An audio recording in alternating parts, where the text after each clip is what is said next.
red carpet for dictator, Blackwater's back, private prison return on investment, housing cuts betrayal, filibuster prepped, and Louis XIV takes on North Korea. All this and way more in your Trump damage report for Monday, April 3rd, 2017. We miss you, President Cheney. Trump today met with Egypt's dictator, Abdel Fattah al-Sisi, Reuters reports.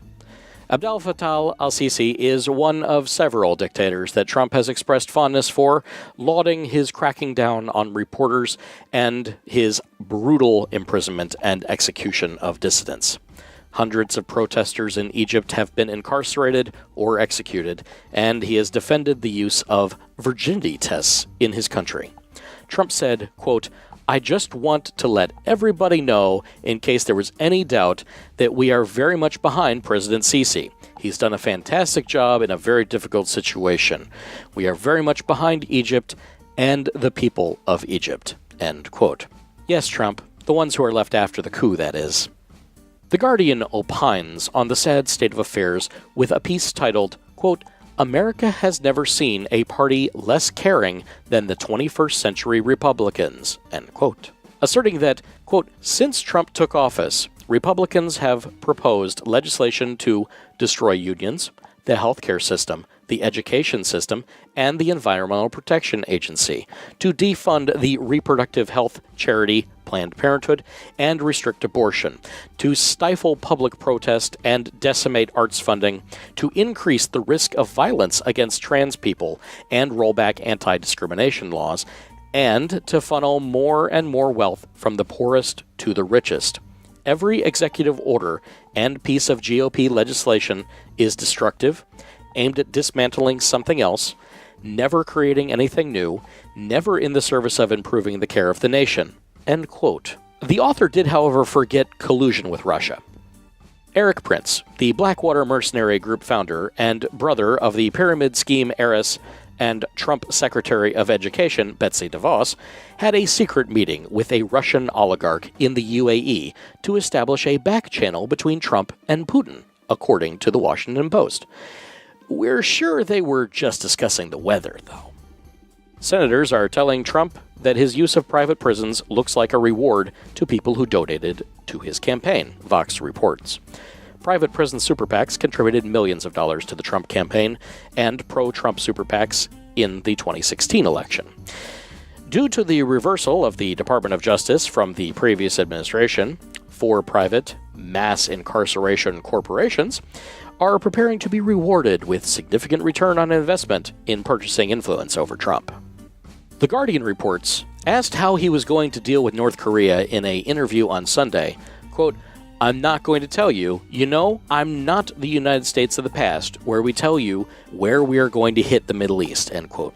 The Sun King, Louis XIV, who embodied all the extravagance and pomp and insanity of aristocratic royalty that led to bloody revolution, said this, "L'état c'est moi, I am the state." At a certain point, history stops sending appointment reminders and dropping hints, and just starts repeating itself, with a whole lot of dead people in the process. The New York Times reports that low- and middle-income Americans who backed Trump are learning that his cuts to housing are going to impact them in brutal ways. Across the United States, families that voted for Trump in the election are discovering to their horror that he is doing a lot of what he said he would.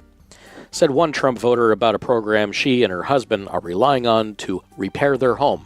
Quote, "I'm glad that he's our president, but I do believe, though, that if he could see this from a personal point of view, that he would probably maybe change his mind about cutting this program.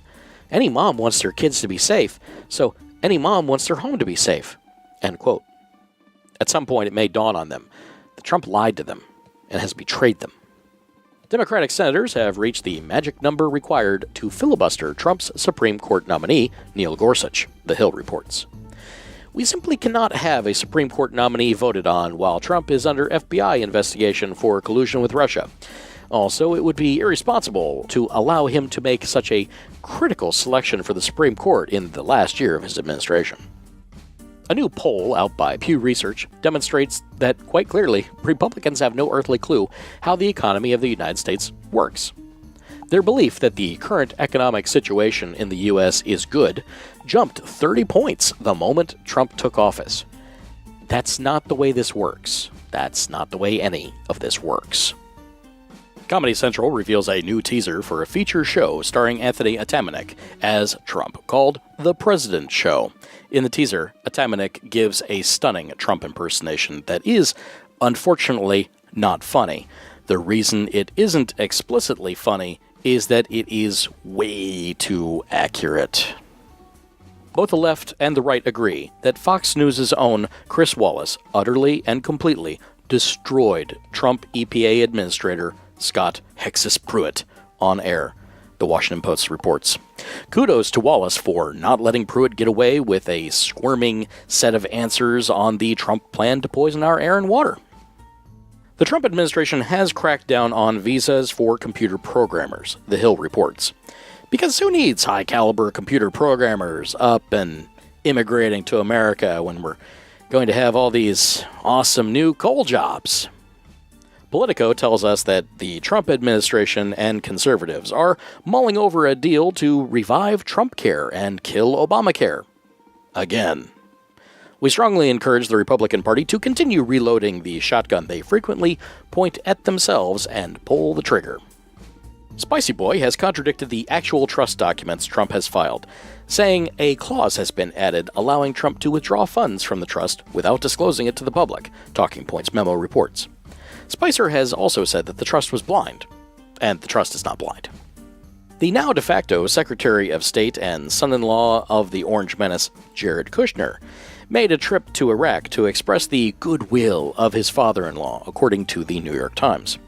Kushner, who has no previous diplomatic experience, is tasked with establishing peace between Israel and Palestine. His primary qualification is that he is married to Trump's daughter. We wish him luck, because, really, how hard could that be? And now an update for taxpayer cost for Trump's lifestyle to date, as of April 3rd, 2017. $96,457,142.54. That's all for your Monday report this week, we hope. Like us and make sure you get the next Trump damage report in your feed. Share with your friends who ought to know what Trump is up to. And if you've enjoyed our report, hit like and share. Above all, and as always, stay vigilant.